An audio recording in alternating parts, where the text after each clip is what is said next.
በስም አብ ወወልድ ወመንፈስ ቅዱስ አሐዱ አምላክ አሜን። አንድ አምላክ በሆነ በአብ በወልድ በመንፈስ ቅዱስ ስም ጥቅምት 19 በዚች ቀን ደግ ንጉሥ ቅዱስ ይምርሃነ ክርስቶስ ዕረፍቱ ነው። ቅዱስ በርቶሎሜዎስና ሚስቱ በሰማዕትነት አረፉ። ስለ ጳውሎስ ሳምሳጢ በአንጾኪያ ሀገር የቤተ ክርስቲያን የአንድነት ስብሰባ ተደረገ። የጸይለም አገር የከበረ አባት ቅዱስ ዮሐንስ አረፈ። ቅዱስ ይምርሃነ ክርስቶስ ጥቅምት 19 በዚች ቀን ደግ ንጉሥ ጻድቅ ካህን ቤተ መቅደሱን በባሕር ላይ ያነጸ መሐንዲስ ቅዱስ ይምርሃነ ክርስቶስ ዕረፍቱ ነው። ልክ እንደ አቡነ ተክለ ሃይማኖትና እንደ አቡነ ዜና ማርቆስ እርሱም ሲወለድ ወደ ምስራቅ ዞሮ አምላኩን ያመሰገነ ሲሆን ቤቱም በብርሃን ተመልቶ ታይቶ አዋላጆቹን ሁሉ አስገርሞ ነበረ። ገና በእናቱ ማኅፀን ሆኖ አጎቱ ጠንጠውድም በንግስና ላይ ሳለ ካንተ በኋላ የሚነግሰው ይምርሃነ ክርስቶስ ነው የሚል የወንድምህ ልጅ ነው የሚል ንግርት ይሰማ ነበርና ይምርሃነ ክርስቶስ መወለዱን ሲያውቅ የወንድሜን ልጅ አየው ዘንድ አምጡልኝ ብሎ ላከ። ባየውም ጊዜ ደምግባቱ እጅግ ያምር ስለነበረ ይህስ መንግስቴን ይውረስ በእውነት ልጄ ነው ብሎ ባረከው። ከእሱ ጋር 8 ቀን ተቀምጦ በወለዳቸው ልጆቹ መካከል ሆኖ ሲጫወት በተመለከተው ጊዜ ግን በልቡ ሰይጣን አደረበትና በቅናት ሆኖ እርሱ ነግሶ ልጆቹ ወታደሮቹ ሊሆኑ ነውን በማለት ይገድለው ዘንድ አሰበ። ሆኖም አማካሪዎቹ ለጊዜው ምንም ስለማይረዳ ተወው። ለወደፊቱም የንግስና ምስጢር እንዳያውቅ ወደ እናቱ ዘንድ መልሰውና በዚያ ከብት ሲያግድ ይደግ ስላሉት ወደ እናቱ ላከው። እርሷ ግን በጥበብና በብልሃት አስተዋይ አድርጋ አሳደገችው። ይህንንም ሲሰማ ሊገድለው አሽከሮቹን ላከ። እናቱም የተላኩትን አሽከሮች ተቀብላ ምግብ አቅርባ አስተናገደቻቸው። ነገር ግን እግዚአብሔር የንጉሱን ተንኮል ስለገለጠላት ልጇን ደበቀችው። በስውርም ወስዳ ከጳጳሱ ዘንድ ዲቁና እንዲቀበል ካደረገችው በኋላ ልጄ ሆይ አጎትህ ሊገድልህ ይፈልጋልና በፊቴ ከሚገድልህ ርቀህ ብትሄድ ይሻላል። ያዕቆብን ከኤሳው የጠበቀ አንተንም ይጠብቅህ ብላ ሸኘችው። ቅዱስ ይምርሃነ ክርስቶስን ወደ በጌ ምድር ተሰደደ። ገድሉ ወደ ኢየሩሳሌም ሂዶ በዚያ የሌዋውያን ወገን የምትሆን ቅድስት ሕዝባን አግብቶ ቅስናም ተቀብሏል ይላል። ያም ሆነ ይህ ቅዱሱ በስደቱ ወቅት ሥጋዊንና መንፈሳዊን ጥበብ ተምሮ እንዳጠነቀቀና በኋላም ወንጌልን እየሰበከ በተአምራቱም ሕመምተኞችን እየፈወሰ እግዚአብሔርንም እያገለገለ እንደኖረ ታሪኩ ያወሳል። በዚህ አይነት ሁኔታ ዓመታት ሲያልፍ እግዚአብሔር አምላክ ንጉሥ አጎቱ ጠንጠውድም መሞቱን በዙፋኑ እርሱ እንደሚነግስ ነገረውና በመልአኩ ቅዱስ ሩፋኤል መሪነት ወደ ሀገሩ ተመልሶ መጥቶ በላስታ ወረዳ ሳይ ዛሬ ሸጉላ ማርያም ከምትባል ቦታ ላይ ወንጌልን እያስተማረ ድውያንን እየፈወሰ እንዲቀመጥ አደረገው። ትምህርቱንና ተአምራቱን ያዩት የአካባቢው ሰዎችም ነፃነትና ፍቅር የሚገኝብህ የእግዚአብሔር ሰው ሆይ እኛ ሰላማዊ ብርሃናዊ ብለን ስም አወጣንልህ፣ ያንተ ግን ስምህ ማን ይባላል ንገረን አሉት። እርሱም ስሜ ይምርሃነ ክርስቶስ ነው አላቸው። ይህን የሕዝቡ ሁሉ በሹክሹክታ ይምርሃነ ክርስቶስ የሚባል ሲነግስ ሃይማኖት ይቀናል፣ ፍርድ ይስተካከላል እያሉ አባቶቻችን ሲናገሩ ሰምተናል አሉ። ከጠንጠውድምም ሞት በኋላ ማንም እንዳልነገሰ ሲያረጋግጡ የማን ልጅ እንደሆነ እንዲነግራቸው በእግዚአብሔር ስም ለመኑትና የጠንጠውድም ታናሽና የዣን ስዩም ታላቅ ወንድም የሆነው የግርማ ስዩም ልጅ እንደሆነ ነገራቸው። እነርሱም የተነገረው ትንቢት ደርሷልና ሳንዘገይ እናንግሰው ብለው ሥርዓተ መንግሥቱን ፈጽመው በዙፋኑ ላይ አስቀመጡት። ቅዱስ ይምርሃነ ክርስቶስ በትረ መንግሥቱን ከያዘ በኋላ ሁሉም ሰው በተለያዩ እንቅስቃሴዎች ውስጥ እንደ ወንጌሉ ቃል እንዲኖሩ በግዛቱ ሁሉ አወጀ። እግዚአብሔርም የሚመሰገንበትን ቤት መስራት አሰበና የተፈቀደለትን ቦታ እስኪያገኝ ድረስ ዛዚያ በምትባል ልዩ የሆነች ስፍራ ድንኳን ተክሎ እንደ ሙሴ አምላኩን ማገልገል ጀመረ። በዚያንም ቦታ ሕዝቡን ከሰማይ በወረደለት መስቀል እየባረከና እርሱ ለቅዳሴ በሚገባበት ጊዜ ከአምላኩ የሚሰጠውን ሰማያዊ ህብስትና ጽዋ እያቀረበ ለ22 ዓመት በድንኳኗ ውስጥ ኖረ። ከነዚህ ሁሉ ዓመታት በኋላ ጌታችን መድኃኒታችን ኢየሱስ ክርስቶስ በክብር ተገለጠለትና እንዲህ አለው፣ ወዳጄ ይምርሃነ ክርስቶስ ይህንን ስፍራ ዛዚያን ልቀቅ። ከእንግዲህ ወዲህ በዚህ ቦታ ሰማያዊ ህብስትና ሰማያዊ ጽዋ አይወርድልህም። ወደማሳይህ ቦታ ተነስተህ ሂድ። በዚያም እስከ ዕረፍትህ ቀን ድረስ ሰማያዊ ህብስትና ሰማያዊ ጽዋ ይወርድልሃል።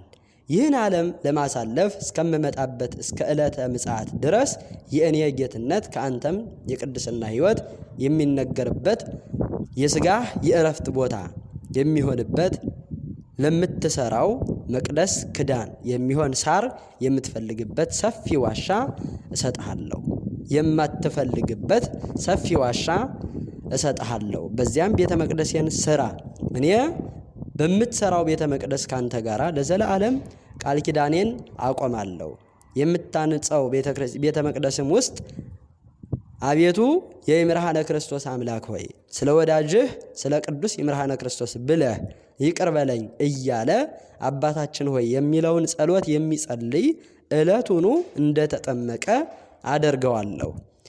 ነገ ማለዳ ተነስተህ ወግረ ሲሂን ወደሚባለው የዕረፍትህ ቦታ ወደሚሆነው ዋሻ ሕዝብህን አስከትለህ ሂድ፣ በዚያም ቤተ መቅደሴን አንጽ ብሎ ቃል ኪዳን ሰጠው። ቅዱስ ይምርሃነ ክርስቶስም ሕዝቡን ይዞ ተነሳና አሁን ከቅዱስ ላሊበላ ቤተ መቅደሶች 42 ኪሎ ሜትር ርቀት ላይ ወደሚገኘውና ጥቁር አለታማ ተራራ ስር ወዳለው የውግራ ሲሂን ዋሻ አመራ። ሲደርስም ቦታው የሰዎች ይዞታ ሆኖ ስላገኘው እኔ ንጉሥ ነኝ ብሎ እነርሱን በግፍ ሳያስለቅቅ ካሳ ከፍሎ ስፍራውን ተረከባቸው።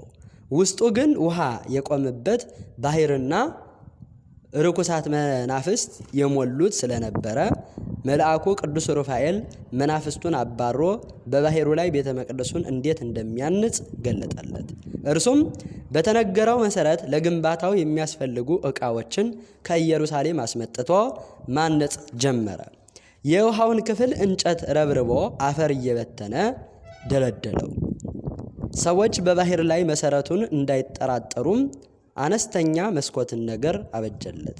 በዚህም አሁን ድረስ በክንድ ርቀት ያህል የስር ያለው ውሃ ይነካል።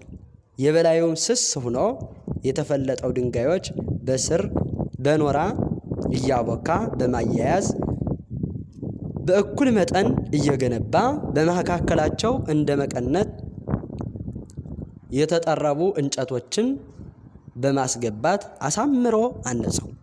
ውስጡንም በሶስት ቤተ መቅደሶች ከፈለው። በየመስኮቱና በየበሮቹም ላይ እንደ አይነ ርግብ ሆነው የተፈለፈሉ ሐረጎችን አደረገበት።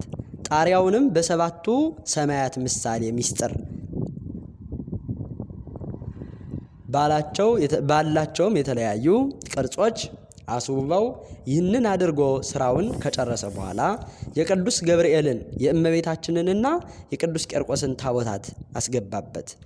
በድጋሚም ቤተ መቅደሱን በዛው ዋሻ ውስጥ አነጸና በአስተዳደሩ ድሃ ሳይበድል ፍርድ ሳያጓድል ሕዝቡን በክህነቱም ንጹሕ ሆኖ እግዚአብሔርን እያገለገለ ኖረ።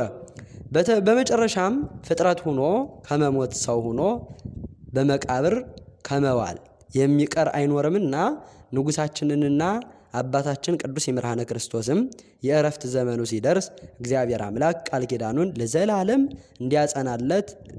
እንዳጸናለትም ነግሮት በዚች በተባረከች በጥቅምት 19 ቀን በክብር አሳረፈው። መቃብሩንም አስቀድሞ እንደነገረው በዛው በተቀደሰ ዋሻ ውስጥ አደረገለት። እናም ዛሬ ድረስ ቦታው በክብር ተጠብቆ ይኖራል። ምእመናንም ቃል ኪዳኑን በማሰብ ማረኝ ይምርሃ እያሉ ማረኝ ይምርሃ እያሉ መቃብሩን ይዞራሉ።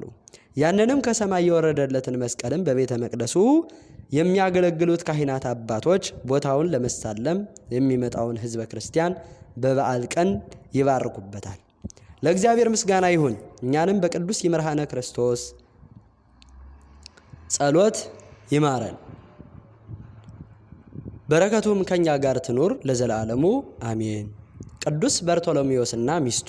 ዳግመኛም በዚህች ቀን በከሃዲው ዲዮቅልጥያኖስ ዘመን ቅዱስ በርቶሎሜዎስና ሚስቱ በሰማዕትነት አረፉ። እሊህ ቅዱሳንም የግብፅ ምዕራብ የሆነ ፍዩም ከሚባል አገር ናቸው። ክርስቲያኖችም እንደሆኑ በመኮንኑ ዘንድ ወነጀሏቸው። መኮንኑም ልኮ አስቀረባቸውና ስለ ሃይማኖት ጠየቃቸው። እነርሱም ክብር ይግባውና በጌታችን ኢየሱስ ክርስቶስ በፊቱ ታመኑ። መኮንኑም ትልቅ ጉድጓድ እንዲቆፍሩላቸው በዚያም እንዲጨምሯቸውና በሕይወታቸው እንዲደፍኗቸው አዘዘ። መኮንኑም እንዳዘዘ አደረጉባቸው። በዚህም ምስክርነታቸውን ፈጽመው የሰማዕትነት አክሊልን በመንግሥተ ሰማያት ተቀበሉ። ለእግዚአብሔር ምስጋና ይሁን። እኛንም በቅዱሳን ሰማዕታት ጸሎት ይማረን፣ በረከታቸውም ከኛ ጋር ትኖር ለዘላለሙ አሜን። የጳውሎስ ሳምሳጢን ውግዘት። በዚህችም ቀን ስለ ጳውሎስ ሳምሳጢ በአንጾኪያ አገር የቤተ ክርስቲያን የአንድነት ስብሰባ ተደረገ። ይህ ጳውሎስም ከአንጾኪያ አገሮች በአንዲቱ አገር ኤጲስቆጶስነት በተሾመ ጊዜ ክፉ ዘርን ሰይጣን በልቡ ውስጥ ዘራበት። ሎቱ ስብሐት አካላዊ ቃልን አካል እንደሌለ የክርስቶስም ጥንተ መገኛው ሎቱ ስብሐት ከማርያም እንደሆነ እርሱም ዓለምን ያድንበት ዘንድ ሎቱ ስብሐት እግዚአብሔር የፈጠረው እንደሆነ ሎቱ ስብሐት ከመለኮቱ ጋር ያልተዋሃደ በላዩ ወርዶ በእግዚአብሔር ፈቃድ አደረበት እንጂ ብሎ የሚያምን ሆነ። በወልድም ቢሆን በመንፈስ ቅዱስም ቢሆን የሚያምን አልሆነም። ስለዚህም ኤጲስቆጶሳት በአንድነት ተሰበሰቡ። የእስክንድሪያው አባ ዲዮናስ፣ የሮሜ አባ ዲዮናስዮስ እሊህ ሊቃነ ጳጳሳት ስለ እርጅናቸው ከዚያም ደርሰው ከእርሳቸውም ጋር ሊሰበሰቡ አልቻሉም። ነገር ግን መልእክትን ጻፉ። የእስክንድሪያ ሊቀ ጳጳሳት አባ ዲዮናስም እንዲህ የሚል መልእክትን ጻፈ። እግዚአብሔር ልጁም ቃሉም የሆነ ክርስቶስ በመለኮቱ ከእርሱ ጋር ትክክል የሆነ እርሱም ከሦስቱ አካላት አንዱ ወልድ ስለኛ ከእመቤታችን ከቅድስት ድንግል ማርያም ያለ ዘር ሥጋንና ነፍስን ነስቶ ፍጹም ሰው የሆነ በመለኮቱ ከአብ ከመንፈስ ቅዱስ ጋር ትክክል ሲሆን እንደኛ ፍጹም ሰው ሆኗል። ከተዋህዶም በኋላ ያለመለየትና ያለመቀላቀል ሁለቱ ባህርያት አንድ ሆነዋል። ከብሉይና ከሐዲስ መጻሕፍት ምስክሮችን ጠቅሶ እያስረዳ ጽፎ ይህችንም መልእክት ከሁለት ምሁራን ቀሳውስት ጋር ላካት። በዚያንም ጊዜ 13ቱ ኤጲስቆጶሳትና እሊህ ሁለቱ ቀሳውስት ጉባኤ አድርገው ይህንን ጳውሊ ሳምሳጢን አቅርበው የአባ ዲዮናስን መልእክት በፊቱ አነበቡ። ዳግመኛም ክርስቶስ የእግዚአብሔር ልጅም ቃሉን የሆነ የጌትነቱ ነጸብራቅ ነው የሚለውን የሐዋርያ ቅዱስ ጳውሎስን ቃል በመጠቀስ እርሱ ከአብ ከመንፈስ ቅዱስ ጋር በትክክልነት እንደሚኖር አስረዱት። እርሱ ግን ቃላቸውን አልተቀበለም። ከዚህ በኋላ በእነርሱ ትምህርት የሚያምኑትን ሁሉ አውግዘው ከምእመናን ለይተው አሳደዱት። ለምእመናንም ሥርዓትን ሰሩ። ለእግዚአብሔር ምስጋና ይሁን። እኛንም በቅዱሳን አበው በጸሎታቸው ከስህተት ይጠብቀን፣ በረከታቸውም ትድረሰን ለዘላለሙ አሜን። ቅዱስ ዮሐንስ ዘጸይልም። በዚህችም ቀን የጸይልም አገር የከበረ አባት ዮሐንስ አረፈ። የዚህም ቅዱስ ወላጆቹ ከሀገሩ ታላላቆች ወገን ናቸው። የአባቱ ስም አብርሃም የእናቱም ስም ሳራ ነው። እነርሱም ልጆች ስለሌሏቸው ብዙ ዘመን ወደ እግዚአብሔር እየለመኑ ኖሩ። በአንዲትም ዕለት ሁለት መነኮሳት ወደ እነርሱ እንግድነት መጡ። እነርሱም በክብር ተቀብለው አሳደሯቸው። እሊህ መነኮሳትም አብርሃምን ልጅ የለህምን አሉት። እርሱም እንባውን እያፈሰሰ አባቶቼ ልጅ የለኝም፣ አሁንማ እኔ አረጀው፣ የሚስቴም የልጅነቷ ወራት አለፈ ብሎ መለሰላቸው። እሊህ መነኮሳትም ስለ እርሳቸው ጸለዩላቸው፣ ባረካዋቸውም፣ ጎዳናቸውን ተጓዙ። ከጥቂት ቀን በኋላ ቅድስት ሳራ ጸነሰች፣ ደስ የሚያሰኝም ልጅን ወለደች። ስሙንም ዮሐንስ ብለው ሰየሙት። በእርሱም ደስ አላቸው። የቤተ ክርስቲያንንም ትምህርት እያስተማሩ አሳድጉት። 17 ዓመትም በሆነው ጊዜ ወደ መምህሩ ቤት መነኮሳት መጡ። ዮሐንስም ከእርሳቸው ጋር እንዲወስዱት ለመናቸው። እነርሱም አባትህን እንፈራለንና እኛ እንወስድህም አሉት። መነኮሳቱም ወደ ቦታቸው እየሄዱ ሳሉ ወደ መረጠው ጎዳና ይመራው ዘንድ ዮሐንስ ተነስቶ ወደ እግዚአብሔር ጸለየ። ከመምህሩም ቤት ወጥቶ ሊደርስባቸው ወዶ መነኮሳቱን በኋላቸው ተከተላቸው። ወደ ታላቅ ወንዝም ደረሰ። ብቻውንም መሻገር ፈርቶ ቆመ። ከዚያም ሳለ አረቦች ከግመሎቻቸው ጋር መጡ። ያሻገሩትም ዘንድ ለመናቸው። እነርሱም ከእርሳቸው ጋር አሻገሩት። አንወስድህም ወዳሉት መነኮሳት ወደ ገዳማቸው በእግዚአብሔር ፈቃድ ደረሰ። ከእርሳቸውም አንዱ አባ ስምዖን የሚባለው ዮሐንስን ወስዶ ደቀ መዝሙሩ አድርጎ ከሁለቱ ደቀ መዛሙርቱ ጋር አኖረው። አባ ስምዖን የሚሞትበት ጊዜ እንደቀረበ ባወቀ ጊዜ ልጆቹን ጠርቶ ከሞትኩ በኋላ በእናንተ ላይ የሚሆነውን እግዚአብሔር ያሳየኝን እነግራችሁ ዘንድ ልጆቼ ኑ አላቸውና ከእናንተ አንዱን ጅብ ነጥቆ ይወስደዋል፣ ሁለተኛው ወደ ዓለም ተመልሶ ይባክናል፣ የሦስተኛው ግን ዜናው በዓለም ሁሉ ይሰማል አላቸው። ከዚህ በኋላ አረጋዊው ስምዖን ወደ ቅዱስ ዮሐንስ ተመልክቶ ልጄ ሆይ በክርስቶስ ፍቅር ጽና፣ ለብዙዎች አባት ልትሆን እርሱ መርጦሃልና አለው። አባ ስምዖንም ካረፈ በኋላ በሦስተኛው ቀን አንዱ ረድእ ወደ ዓለም ተመልሶ ሚስት አገባ። ሁለተኛው ወዴት እንደደረሰ አልታወቀም። አባ ዮሐንስም ብቻውን ቀረ፣ ፈጽሞ አዘነ። በልቡ እንዲህ አለ፣ የጓደኞችን ወሬ እጠይቅ ዘንድ ከገዳም ወጥቼ ልውረድ። ይህንንም ብሎ ከገዳም ወጥቶ ሲወርድ የጸይልም ጦረኞች ተቀበሉት። ደም ግባታቸው ከሚያምር ከሁለት ሴቶች ጋር አስረው ወሰዱት። በጉዞም ላይ ያሉ ለእንስሶቻቸውና ለራሳቸው የሚጠጡትን ውሃ አጡ። አባ ዮሐንስም ከዚህ በረሃ ውስጥ ፈጣሪዬ ውሃን ቢያወጣላችሁ ትለቁኛላችሁን አላቸው። አዎን አሉት። በዚያንም ጊዜ አባ ዮሐንስ በስመ አብ ወወልድ ወመንፈስ ቅዱስ ብሎ በምድር ላይ አማተበ። ውሃን ፈልቆላቸው ጠጥተው ረኩ። የከበረ ዮሐንስንም ቃል ኪዳን እንደገባችሁልኝ አሰናብቱኝ፣ ፍቱኝ፣ ልቀቁኝ አላቸው። እነርሱም እንዳንተ ያለ አናገኝምና ከቶ አንለቅህም አሉት። ይህንንም ብለው ወደ አገራቸው ወደ ጸይልም አደረሱት። በዚያንም ወራት በጸይልም አገር ታላቅ መቅሰፍት ወረደ።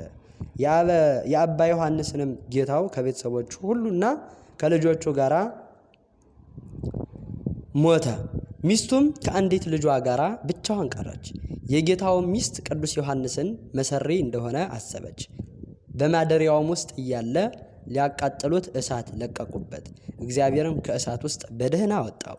የጸይልም ሰዎችም ይህንን ድንቅ ተአምር አይተው ሴቶችም ወንዶችም በጌታችን አምነው በእጆቹ ተጠመቁ። ከዚህ በኋላ ተነስቶ ወደ ሌላ አገር ሄደ። የሀገሩ ሰዎችም ዛፎችን ሲያመልኩ አግኝተዋቸው እነርሱ ከክህደታቸው እንዲመለሱ አስተማራቸው። ባልሰሙትም ጊዜ ምሳር ይዞ በሌሊት ወደ ዛፎቹ መካከል ገብቶ ክብር ይግባውና ወደ እግዚአብሔር ጸለየ። ምሳሩንም አንስቶ በአብ በወልድ በመንፈስ ቅዱስ ስም እቆርጣችኋለሁ አለ። ወዲያውኑ በአንዲት ምት 10,000 ዛፎች ወደቁ። የሀገሩ ሰዎችም ይህንን ድንቅ ተአምር አይተው ክብር ይግባውና በጌታችን ኢየሱስ ክርስቶስ አመኑ። ሁሉም ከሴቶችና ከልጆቹ ጋር ተጠመቁ። ከዚያ በኋላ ዳግመኛ ወደ ሌላ አገር ሄደ። ሰዎችንም እሳትን ሲያመልኩ አገኛቸው። እርሱም ይህንን ድንቁርናቸውን ይተው ዘንድ አስተማራቸው፣ ገሰጻቸውም። እነርሱ በእርሱ ላይ ተቆጥተው ከእሳት ጨመሩት። እርሱም በደህና ወጣ። 3 ጊዜ ጨመሩት፣ በደህና ወጣ። ውሃቸውንም ደም አደረገባቸው። የሚጠጡት አጥተው በተጨነቁ ጊዜ ክብር ይግባውና በጌታችን ኢየሱስ ክርስቶስ ሁሉም አመኑ። 400,000 ሰዎችም በእጁ ተጠመቁ። ቤተ ክርስቲያንንም ሰራላቸው። አስተምሮም በቀናች ሃይማኖት አጸናቸው። ቁጥር የሌላቸው ድንቆች ተአምራትንም አደረገ። እግዚአብሔርንም አገልግሎ በሰላም በፍቅር አረፈ። ለእግዚአብሔር ምስጋና ይሁን። እኛንም በቅዱስ ዮሐንስ ጸሎት ይማረን፣ በረከቱም ከኛ ጋር ትኖር ለዘላለሙ አሜን።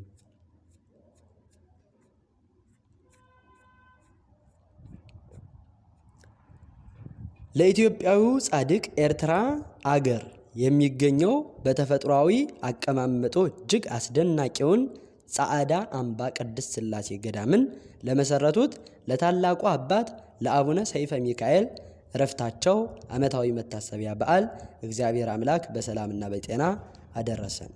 አቡነ ሰይፈ ሚካኤል ከአባታቸው ከአምደ ሚካኤልና ከእናታቸው ከህሬተ ማርያም ተወለዱ። ወላጆቻቸው እግዚአብሔርን የሚፈሩና በጾም በጸሎት የተወሰኑ የዋሆች ስለነበሩ በሃይማኖትና በምግባር ኮትኩተው አሳድገዋቸዋል። አባታቸው ቃለ እግዚአብሔር እንዲማሩላቸው ልጃቸውን ቅዱስ ገብርኤል ቤተ ክርስቲያን ወስደው ለመምህር ሰጧቸው። መምህሩን በደስታ ተቀብለው ቅዱሳት መጻሕፍትን ያሬዳዊ ዜማን አስተማሯቸው። ከዚህ በኋላ አቡነ ሰይፈ ሚካኤል እኔን ሊከተለኝ የሚወድ ቢኖር ራሱን ይካድ መስቀሉን ተሸክሞ ይከተለኝ የሚለውን ጌታችንን ቃል ለመፈጸም ዓለምን ከነምኞቷ ንቀው ትተው መስቀሉን ተሸክመው ጌታችንን ተከተሉት። ከዚህ በኋላ አባታችን ወደ ዋሻዎቹና ገዳማት እየሄዱ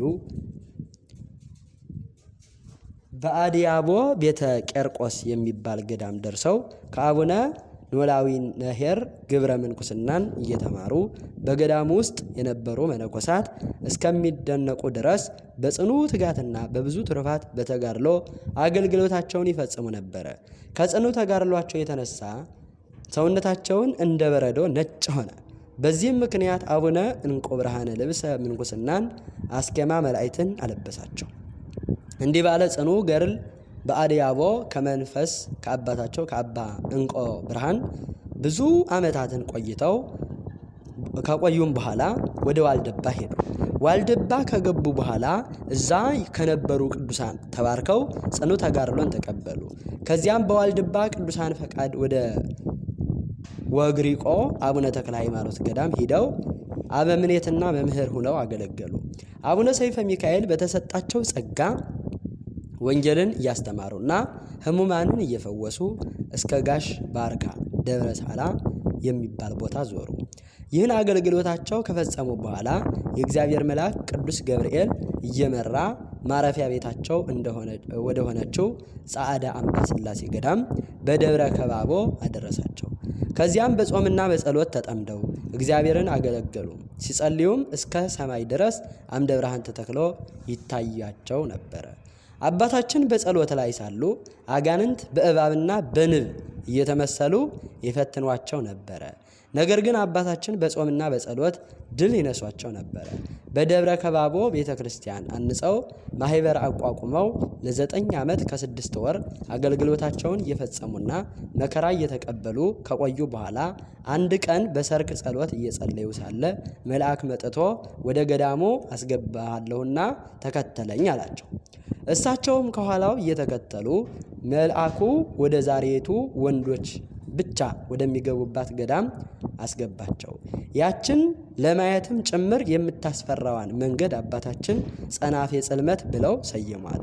ከገባ በኋላ በገዳም ውስጥ ቤተ ክርስቲያን አንጸው ቤተ ማህበር አቋቋሙ።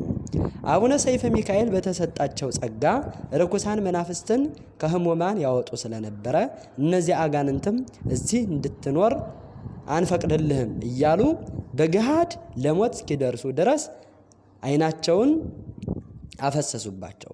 ሆኖም ግን መልአክ እግዚአብሔር ዳሶ ዓይናቸውን መልሶ አበራላቸው። እንዲሁም አጋንንቶች በማደሪያ ቤታቸው እሳት እያቀጣጠሉ በላያቸው ትላልቅ ድንጋዮችን እየወረወሩ ከበፊቱ በእጅጉ ይፈታተኗቸው ነበረ። እነዚያ የተወረወሩባቸው ድንጋዮች ግን አቡነ ሰይፈ ሚካኤል ይጸልዩበት በነበረ ቦታ በደቡብ አቅጣጫ ተተክለው ቀርተዋል። ድንጋዮቹ እስካሁን ድረስ አሉ። አቡነ ሰይፈ ሚካኤል በአገልግሎታቸው ለሚያምኑ እያጸኑና እያበረታቱ ለማያምኑ ደግሞ አሳምነው እያጠመቁ እስከ ማዕረገ ክህነት አድርሰው ቤተ ክርስቲያንን ይሰሩላቸውም ነበረ። በስተመጨረሻም ቅዱስ አባታችን በብዙ ተጋድሎ ሐዋርያዊ ተልኳቸውን አገልግሎታቸውን ከፈጸሙ በኋላ ከእግዚአብሔር የምህረት ቃል ኪዳን ተቀብለው ጥቅምት 19 ቀን በ1722 ዓመተ ምህረት በ96 ዓመታቸው ራሳቸው በመሰረቱት በገዳመ ጻዕዳ አምባ ቅድስት ሥላሴ አርፈዋል። የአባታችን የአቡነ ሰይፈ ሚካኤልን መንገድ የተከተሉ የዚህ ገዳም መነኮሳትም በጾምና በጸሎት ተወስነው ጌታችን መድኃኒታችን ኢየሱስ ክርስቶስ ሆሮ መሃሩ ብሎ ባለው አምላካዊ ቃል መሰረት ሐዋርያዊ ተልኳቸውን እየፈጸሙ ብዙ አብያተ ክርስቲያናት ከከረን እስከ ሆማ ጃር ከዛ አልፎም እስከ ከሰላ ሱዳን አንጸዋል። በጻዕዳ አምባ ሥላሴ ገዳም ሐምሌ 7 ቀን የስሉስ ቅዱስ ዓመታዊ ክብረ በዓል እና የአቡነ ሰይፈ ሚካኤል በዓለ ዕረፍታቸው ጥቅምት 19 ቀን በደማቅ ሁኔታ ይከበራል። በእነዚህ ክብረ በዓላት ላይ በርካታ ምዕመናን ከተለያዩ ቦታዎች በመምጣት ከበረከቱ ይሳተፋሉ። ከአባታችን የአቡነ ሰይፈ ሚካኤል እግዚአብሔር አምላክ ረድኤትና በረከትን ያሳትፈን። በጸሎታቸው ሁላችንንም ይማረን ለዘለዓለሙ አሜን።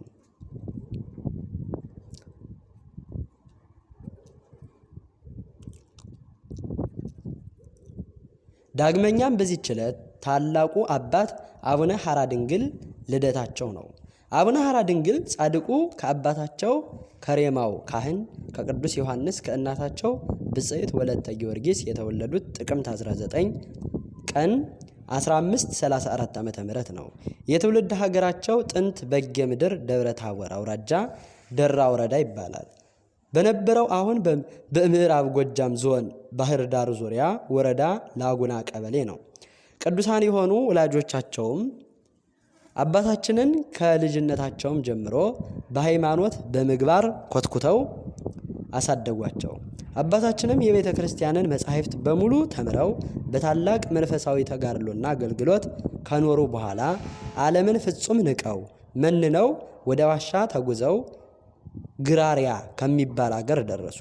ከዚያም ዘመዶቻቸው ፈልገው ስላገኟቸውና ወደ ሀገራቸው ስለመለሷቸው በሌላ ጊዜ ጥቅጥቅ ያለውን ጫካ አቋርጠው አሁን ገዳማቸው ካለበት ጫካ ውስጥ ገቡና ገዳመ ወያትን መሰረቱ። በዚያም ፈተናውን ሁሉ ድምፀ አራዊቱን፣ ግርማ ሌሊቱን፣ ብርዱን፣ ሐሩሩን፣ ረሃብ ጥማቱን ታክሰው በታላቅ ተጋድሎ ኖሩ።